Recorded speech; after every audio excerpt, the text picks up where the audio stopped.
William Morrow and Harper Audio present Galloway's Gospel, a novel by Sam Rebelein.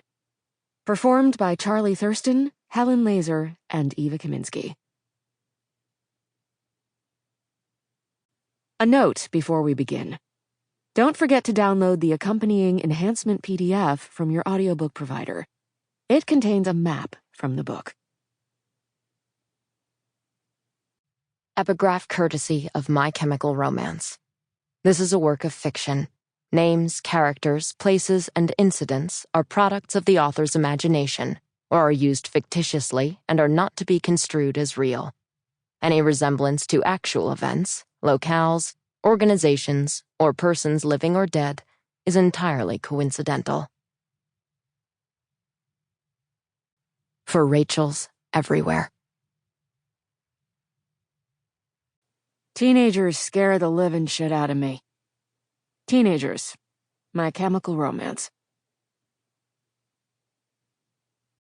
Genesis. Adechia.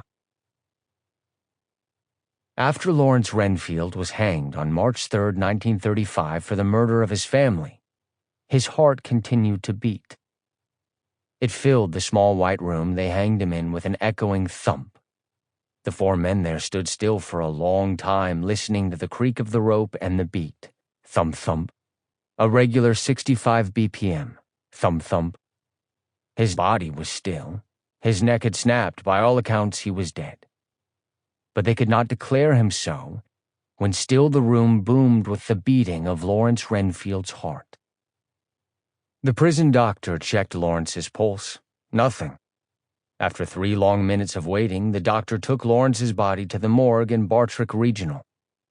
All the way there, it continued to thump. He conducted an autopsy, exsanguinating the body, removing the stomach and kidneys and spleen, and placing each cold, still sack on a metal shelf. The doctor unraveled Lawrence's intestines and unstoppered his brain from its seat in his skull. The doctor cracked apart the ribs and peeled out the lungs, and there sat Lawrence's murderous heart beating all the while. Thump, thump. Contracting and shivering. Thump, thump. The doctor watched it as he worked. He knew it sensed his hands rooting around, and his tools clipping and slicing. When he was finished with everything else, when he could delay it no longer, he cut out the heart from Lawrence Renfield's chest. He lifted it, still beating, in his hands. The doctor was not a religious man, but he feared God all the same. How could he not? Just look at what God was making now. The warden, the sheriff, the doctor, and the priest, Carter Moon, from his 1947 collection, Things I've Seen Above the Mist, an oral history of Renfield. Renfield County, October 2019. Here is a car in the rain. From inside its thin metal shell, hear thick drops splatter against the roof like buckshot. Look outside at the wide expanse of woods at night, sharp pine lit blue-green by lightning. Branches dancing in the roar of the storm, the hungry grumble of thunder on the horizon. The mist creeping through the undergrowth, groping blindly toward the car with long gray tendrils.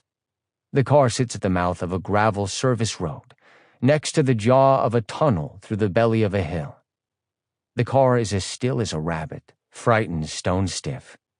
Out here in the storm, in the dark, in the woods, even the cars feel watched. An alarm. Out there in the cold, a wailing bad-weather drone.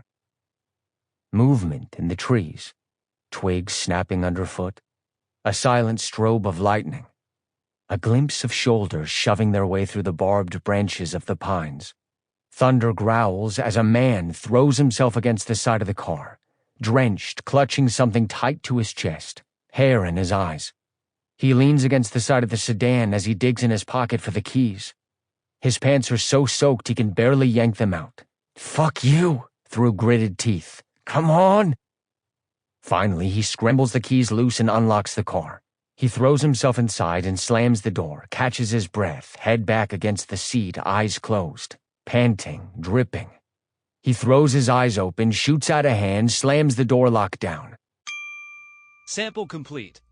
Ready to continue?